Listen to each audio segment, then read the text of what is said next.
They were also used for issuing commands across the distances inside the fort or in a camp of any sort. So they were much more important than just trying to keep the troops on step during the march, but were actually the signal corps of the armies of the 18th century. Yeah, I know. I'm getting...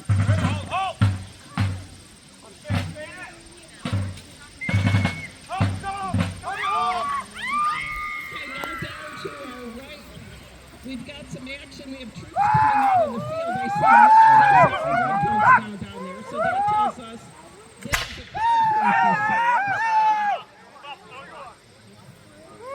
The redcoats that you see are British regulars. In other words, they are the professional soldiers of the largest empire in the world.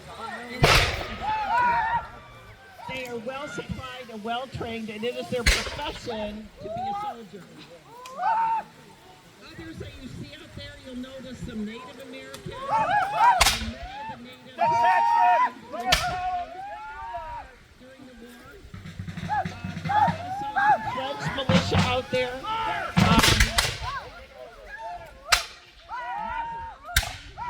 From the congressional line. As you watch them, you'll notice that they are all using a pre-measured round of black powder in a paper cartridge. They'll tear open with their teeth and then dump down the weapons, which are muzzle loading.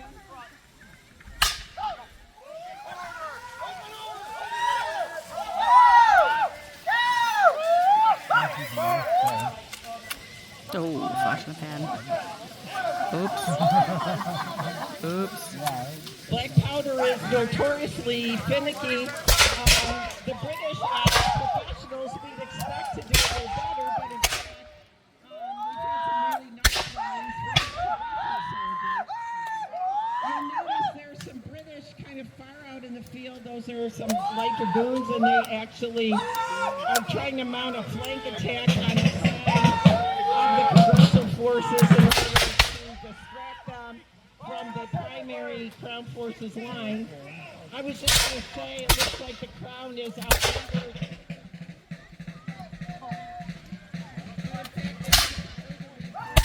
The redcoats now coming out from the fort.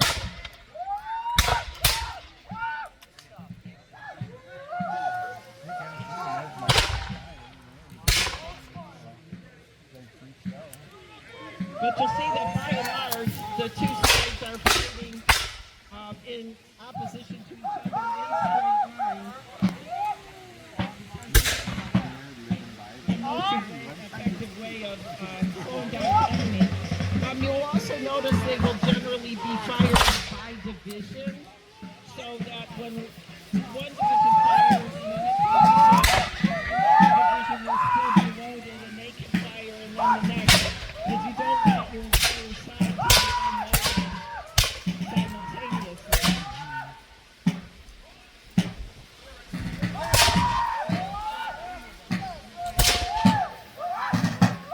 And then I can tell you this interesting.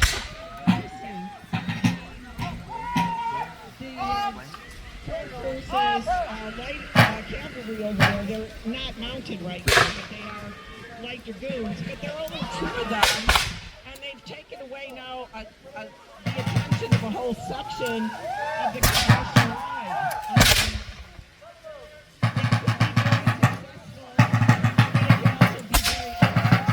Because those British soldiers are way far away from the rest of their line and in some danger of being captured because they're all by kind of unsupported. Dude, that was cool. The women and the baggage are kind of caught in the middle. I don't know if the people inside the fort are willing to open the doors to let them back in. I would think they would be. But they're leaving the payload, whatever that is. You can see a strong box on the wheelbarrow, but I don't know what's in it. My guess is it's likely some money that is meant to pay the soldiers at the next fort along the line.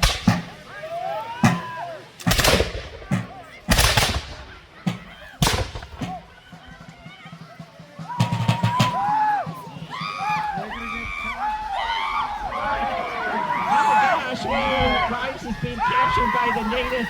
He's been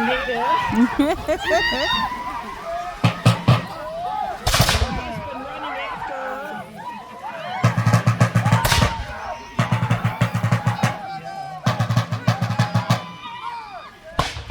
The drummer beating the load on the crowd forces side, keeping them going. This is like a disaster for the professional forces. I thought, oh, there I was. Yeah. I was just going to say, I must have been wrong, and there were no more soldiers in the fort. But now I see some reinforcements coming out the gate.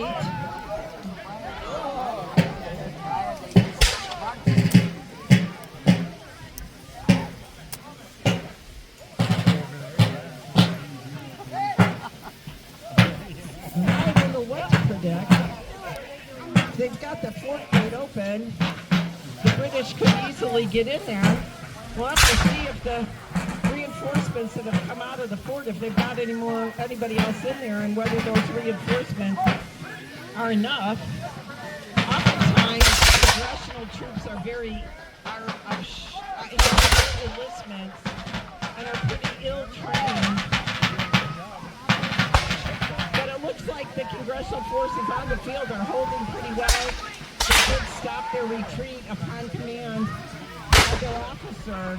So my guess is they've seen fire before, and they will probably be able to stand relatively well against the Crown forces. Although the Crown forces still look pretty formidable.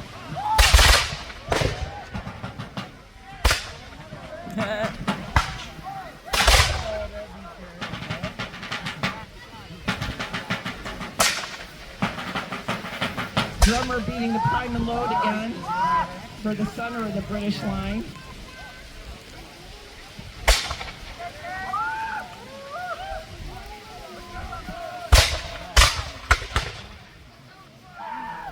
You'll see the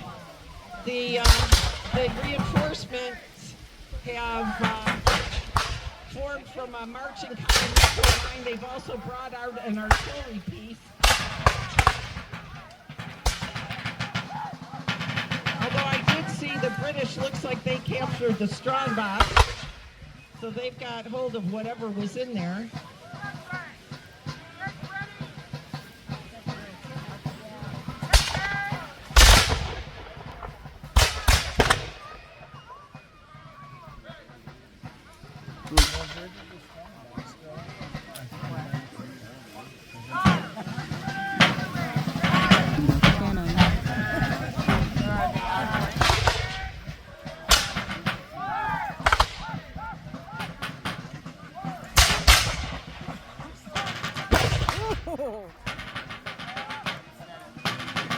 That was cool.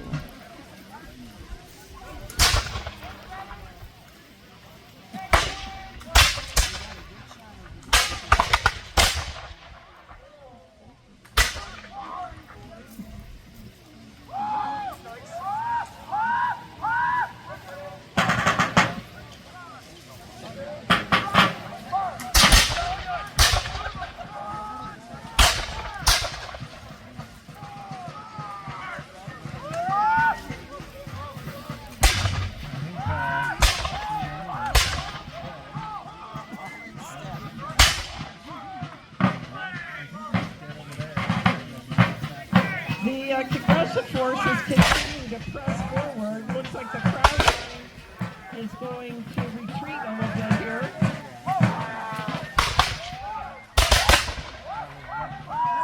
You'll see there's a few left as kind of a rear guard, well, they're not a rear guard, I guess they're a front guard, but all the others retreat back. They're reloading and staying up there, so the big danger at this point, we're in the close quarters, is a bayonet attack if one side can get close enough to the other. And so you want to try and prevent that. if you can. We'll have to see what kind of ammunition the artillery piece has. If it has only a solid round shot, it won't have that sort of effect. If they have some anti-personnel shot, like grape shot or canister shot, that will be different. And they might be able to take out a whole swath of Ground Forces soldiers all at the same time.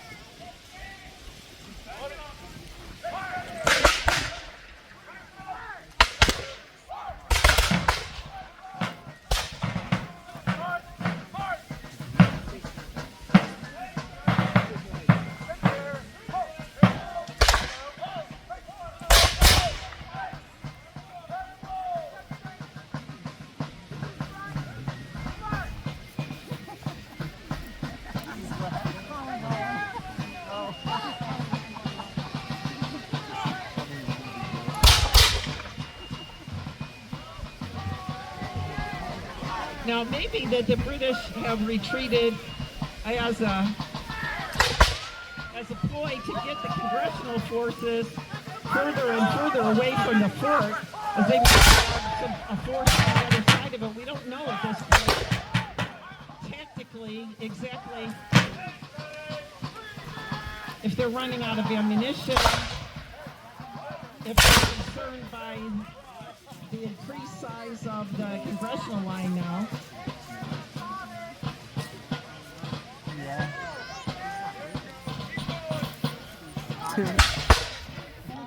They're sass talking. Yeah, they're getting the gold, yeah. The cannon guys are sass talking, the retreating.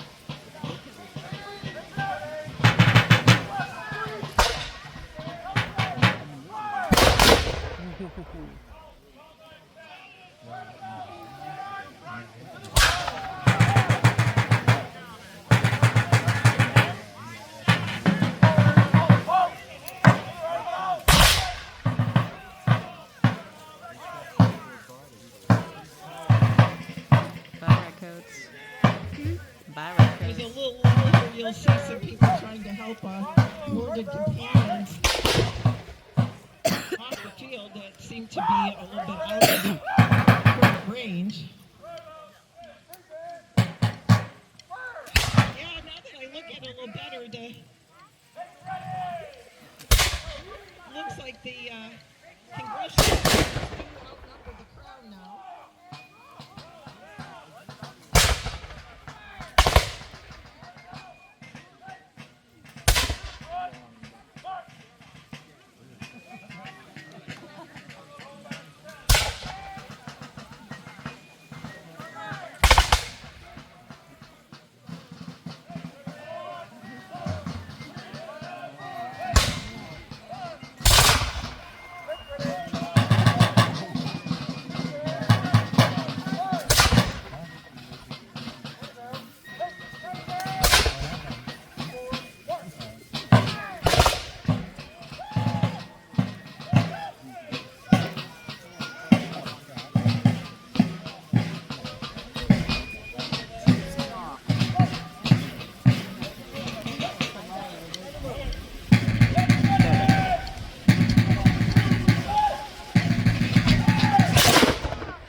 You hear the song?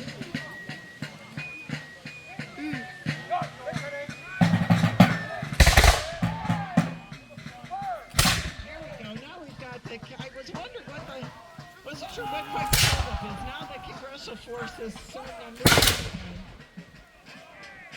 Uh-oh, they're charging the cannon. Well, the congressional forces are moving up again, except for the Grenadiers for the first. Yeah, bye. They had a charge on the cannon crew, I think, but they got all taken out by a really great volley there. So, by the way, most of the casualties you see in the field are probably not killed immediately because all the projectiles are just solid round balls. There aren't any exploding ammunition during this war. Their survival will be taken care of by the surgeons, the military surgeons on the winning side, but their survival will depend a lot on how good their immune system is and whether they'll be able to withstand the infection that they're undoubtedly going to get after being shot. And they actually, more people died of disease during the American Revolution than ever died of being shot in a battle, because they had no antibiotics, and things like smallpox were rampant, and dysentery were rampant in the military camps. Congressional forces now marching forward as a single line. Crown forces standing for the moment. They may